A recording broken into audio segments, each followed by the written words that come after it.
Bon, je reprends le moteur, donc en 4. Le fameux carter moteur. Pour la faisabilité, vous allez toujours voir naturellement dans le brevet. Je suis à votre disposition aussi, via téléphone. Vous avez ici naturellement le piston.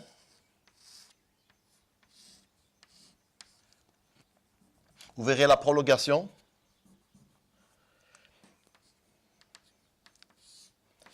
Si vous avez un soufflet ici, donc ici vous avez les butées.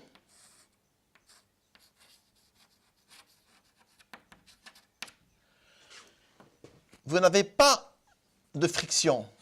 Vous avez du jeu. Ici aussi, parce que le soufflet est comme ceci. Le soufflet, on en reparlera, est en 2 pièces. Parce que pour la faisabilité, la fixation, l'étanchéité. Ici, vous avez naturellement, quand le piston descend, il y a introduction et expulsion via les soufflets. Il y a plusieurs soufflets. Chaque piston, donc chaque plateau a un soufflet. Ce qui fait que, maintenant, il n'y a pas de friction, donc peu de perte d'énergie. C'est exceptionnel, ceci. Si vous avez un cylindre, si ceci est cylindrique, ça ne saurait être que petit parce que très grand, si vous mettez les joints d'étanchéité, des joints hydrauliques, naturellement, vous perdez énormément. Et puis, naturellement, dans de très grandes cuves qui devraient être parallélépipèdes rectangles, dont les Anglais sont arrondis, vous verrez dans le brevet, vous n'avez pratiquement pas de perte d'énergie. Ici, vous avez naturellement énormément d'eau. Ici, vous avez moins d'eau. Puisque l'engin fonctionne 24 heures sur 24 avec sa propre énergie, une partie de sa propre énergie qu'il emploie, donc il est autonome, ça veut dire qu'il ne faut pas presser une grande quantité d'eau, vous perdez de l'énergie.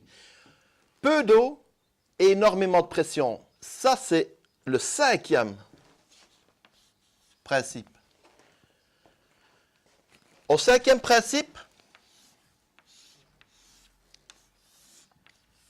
s'ajoute, toujours naturellement, nous sommes toujours cylindriques,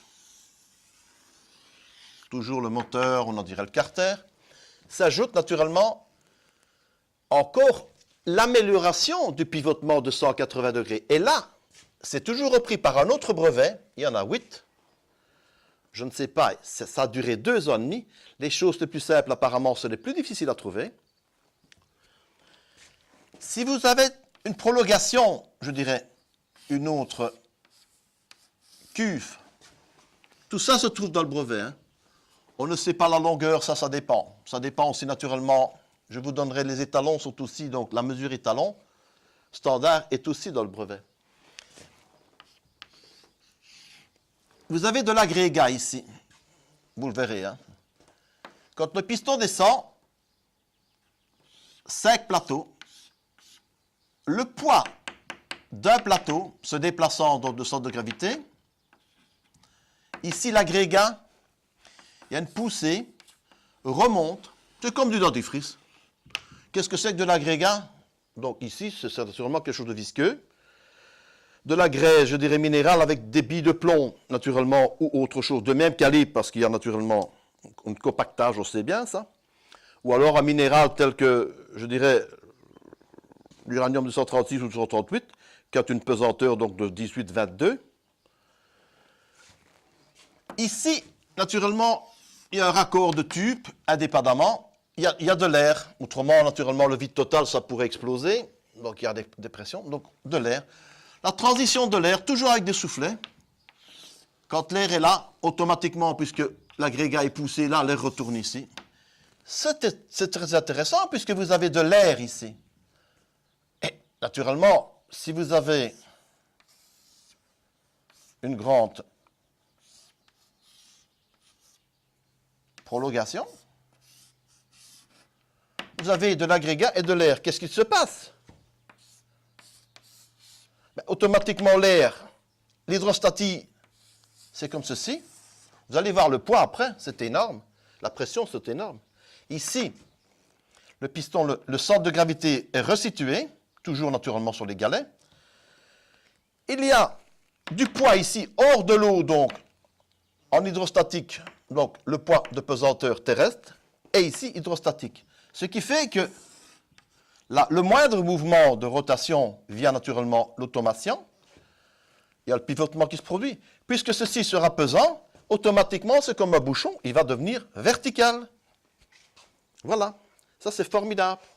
J'ai un autre truc, ça je laisserai aux gens qui voudraient travailler avec moi pour faire pivoter encore plus simplement, tout seul. Ce sont des trucs de véritables. La pression est énorme. Pourquoi? Parce que le piston, ici vous avez naturellement les talons, vous le verrez, 1 mètre cube, le carter. 1 mètre cube d'acier, c'est 1000 kg x 8, donc c'est 8000 kg. Employez une partie de ces 1000 kg. Moi, j'emploie 350 décimètres cubes de ferraille. Je dirais que dans ce cube, donc n'oubliez pas que les plateaux peuvent faire 6 cm d'épaisseur. Vous verrez, vous y serez. Donc, il pèse 2800 kg le piston.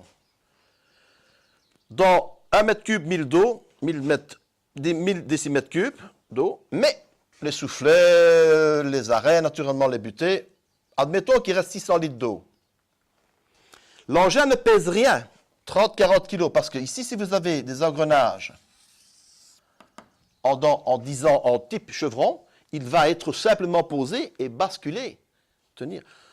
Moi, je pense qu'il y aura peut-être une bande ici donc de caoutchouc avec de la besque, donc sur des rouleaux de caoutchouc, parce qu'il n'y a pas de friction, donc c'est peut-être mieux. Mais ça, de toute façon, ça fait partie de l'usuel, donc de la mécanisation usuelle pour le pivotement. Électrique, naturellement, le timing, tout ça est très précis, on connaît. On ne faut pas s'attarder là-dessus. La pression est énorme. 300 litres d'eau. Pourquoi? Parce qu'il y a 600 litres d'eau, donc entrée de 300, expulsion de 300. C'est fantastique. Vous avez ici les turbines, vous verrez, il faudra laisser avec la turbine à sec. Celle que j'ai dessinée, pour moi, c'est la meilleure. Donc, la synergie, un axe, pesanteur, les pales,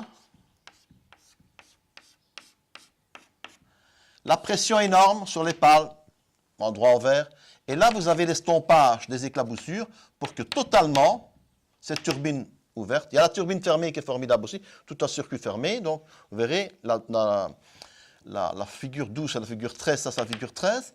Ici, vous avez naturellement une rotation très puissante, la vitesse, ça ne compte pas tellement, pendant X minutes. C'est énorme.